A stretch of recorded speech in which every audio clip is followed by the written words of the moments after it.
예, 안녕하십니까. 배성민입니다. 자, 저희가 이제 지난 시간에 그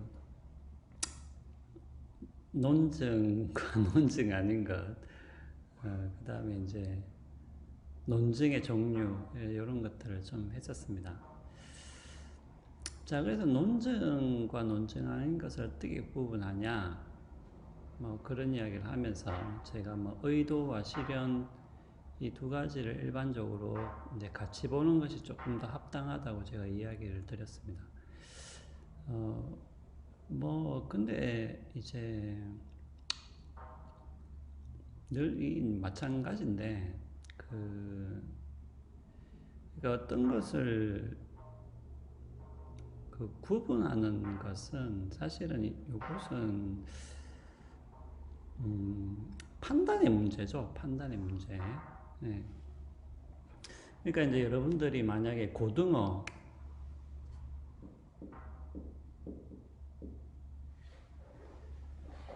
고등어가 뭔지를 정의했다고 합시다. 뭐 정의를 할 수 있죠. 예. 어떤 특징들을 추려서 그 특징들을 이제 나열하면서 어, 고등어가 뭐다 이렇게 이제 정의를 할 수 있지만은 뭐 실제적으로 예, 제 그림을 별로 못 그려가지고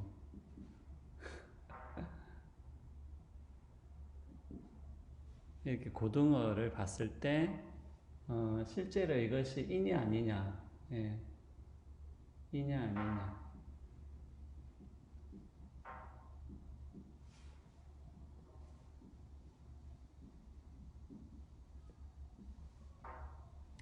이냐 아니냐를 판단하는 것은 결국은 이제 그 판단하는 사람의 이제 판단에 달린 것이죠. 예.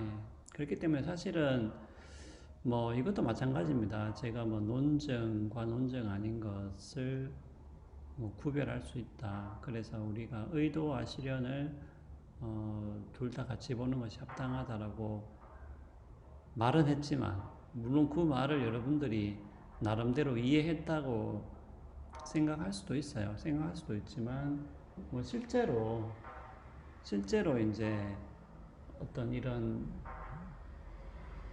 글이나 대화를 봤을 때 이것이 논쟁인지 아닌지를 잘 구별을 못할 수도 있죠. 예, 당연히. 예.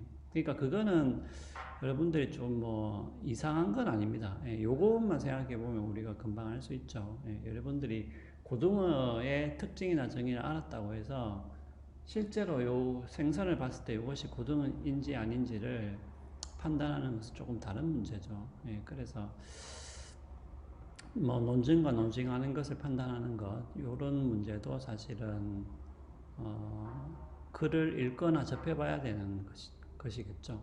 하지만은 사실은 뭐 논증과 논증 아닌 것은 여러분들이 그냥 상식적으로 생각하고 있는 선에서 판단을 하더라도 그렇게 뭐 어렵지 않게 판단을 할 수가 있겠죠.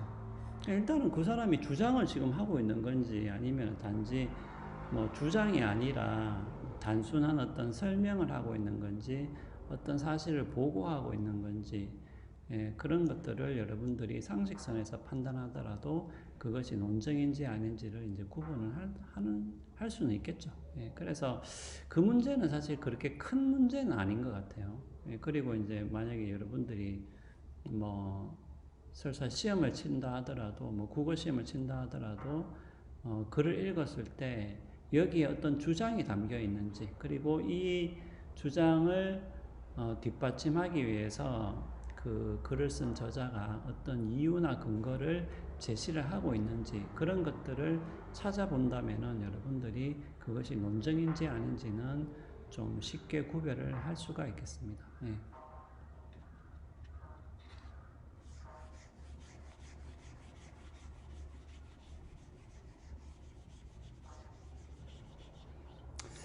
그리고 이제 뭐 그런 논쟁은 제가 있다고 좀 이야기 드렸어요. 그래서 뭐 그래도 우리가 이제 대학교에서 수업을 하는 것이기 때문에 반드시 어떤 답이 정해져 있다라고 꼭 그렇게 확실하게 꼭 집어서, 물론 답이 정해져 있는 거는 꼭 집어서 이야기할 수 있죠. 이것이 답이라고. 근데 약간의 논쟁이 있는 부분들은 오히려 논쟁이 있다라고 여러분들이 이해를 하고 있는 게 더 낫겠죠. 예. 뭐 고등학교처럼 이것이 답이기 때문에 꼭 요 답을 적어라, 이런 식으로 이제 대학교에서는 굳이 이야기할 필요가 없죠. 예. 무슨 어떤 표준화된 시험이 우리가 있는 것도 아니고요. 예. 그래서 실제로 논쟁이 있는 부분은 논쟁이 있다라고 뭐 솔직하게 이야기하는 게 맞는 것 같습니다. 그래서 뭐 제가 이야기했다시피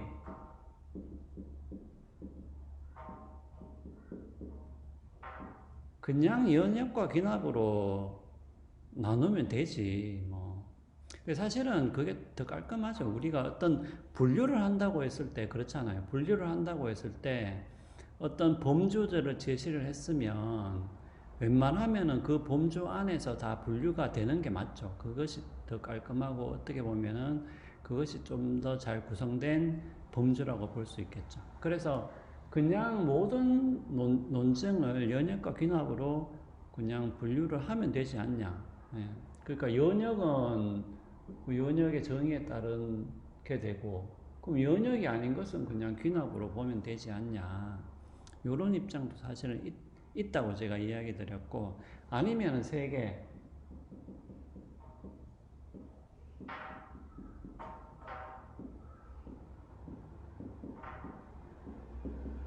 그냥 이렇게 세 개로 나눌 수도 있다고 제가 이야기 드렸는데, 사실 이 부분도 제가 문제가 조금 있다고 이야기 드리긴 했습니다. 왜냐하면은 이거하고 이것은 구별이 되지만 귀납하고 나쁜 논증은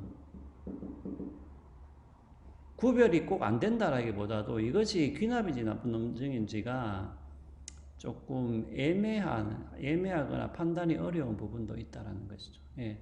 그런 의미에서는 뭐 이렇게 세 가지로 구분하는 것도 일리는 있지만 또 이런 문제가 있는 것이죠. 예. 문제가 있는 것이죠. 왜냐하면은 제가 이야기했다시피 귀납 논증은 개연성이 강하다, 약하다 이렇게 구분을 할 수 있다고 제가 이야기 드렸는데, 그럼 개연성이 약한 귀납 논증하고 나쁜 논증을 과연 잘 구별이 가냐? 실제로 잘 구별이 안 갈 수도 있습니다. 예. 그러니까 그거는 논증을 실제로 봐야 되는 것이겠죠. 예. 그렇기 때문에 이렇게 구분을 할 수도 있지만 이런 구분 역시 약간의 문제는 있다라는 거, 예. 그 정도는 여러분들이 알아두시면 되겠습니다.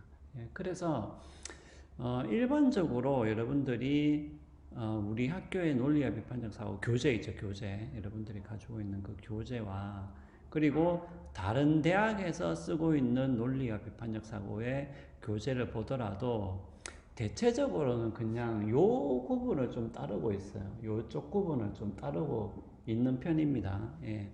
물론 나쁜 논증이란 말을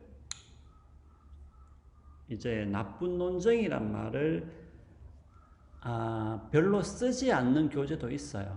예. 우리 지금 가지고 있는 교재도 굳이 이렇게 세 가지 나쁜 논증이나 카테고리가 따로 있다라고 이런 식으로는 또 잘 설명을 하지 않습니다. 하지만은 그 교재를 여러분들 자세히 읽어보면은 결국은 뭐예요? 그럼 연역도 아니고, 그러면 우리 교재도 보면은 귀납 논증도 종류가 4가지인가 5가지 이렇게 제시가 되어 있거든요. 그러면은 귀납 논증 4가지, 5가지에 속하지도 않는 것은 뭐냐? 이 문제가 반드시 생길 수밖에 없어요. 그렇잖아요. 예. 결국은 이것도 아닌 경우에는 그럼 나쁜 논증이 되는 건데, 예. 그래서 일단은 교재상으로는 다른 대학교 교재를 보더라도 약간의 요런 구분을 좀 따르고 있긴 해요. 왜냐하면은 귀납 논증의 5가지 종류에 안 속하는 것도 있잖아요. 예. 결국 그렇기 때문에 그 문제가 생길 수밖에 없기 때문에 그래서 교재만 보면 대체로 이런 구분을 따르고 있다라고 말은 할 수가 있습니다. 말은 할 수가 있는데, 하지만 이것은 또 이런 문제, 잘 구분이 안 간다는 문제가 있기 때문에 그냥 2가지로 구분하면 되지 않냐 이런 입장도 있다는 것이죠. 자, 그래서 요거는 일단은 요렇게 좀 알아두시면 될 것 같아요. 알아두시면 될 것 같고, 우리가 뭐 연역 논증과 귀납 논증을 또 따로따로 조금 상세하게 설명을 어차피 할 거기 때문에, 예, 그때 가서 조금 더 요 각각의 논증들의 특징을 그때 가서 좀 더 자세히 알아보면 될 것 같습니다. 예, 그래서 논증의 종류는 그렇고, 요것은 이제, 근데 요것은 결국은, 그 부분에 속하는 것이겠죠. 예.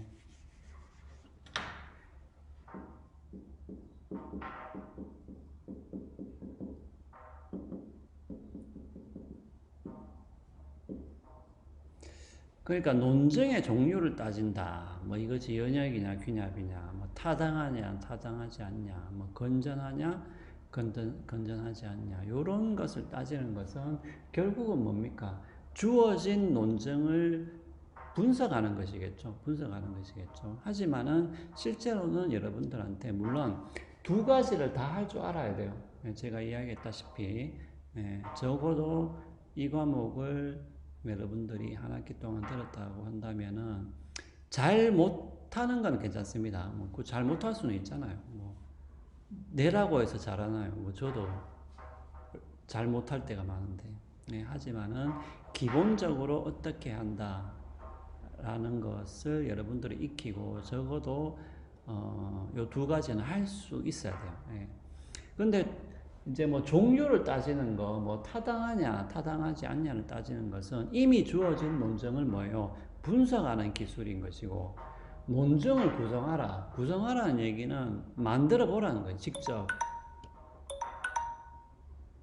그러니까 여러분들이 직접 논증을 또 구성을 또 할 수가 있어야 돼요. 그러니까, 그럼 논증을 어떻게 구성하냐고 했을 때, 제가 이제 툴 및 모형을 조금 사용해 봐라 라고 이야기를 했었어요. 그래서 툴 및 모형에 대해서 약간 좀 설명을 좀 드리겠습니다.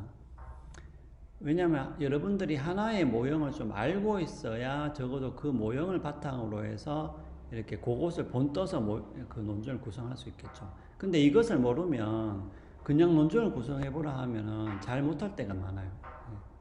자, 그러면 잠깐 쉬었다가 바로 이어서 하겠습니다.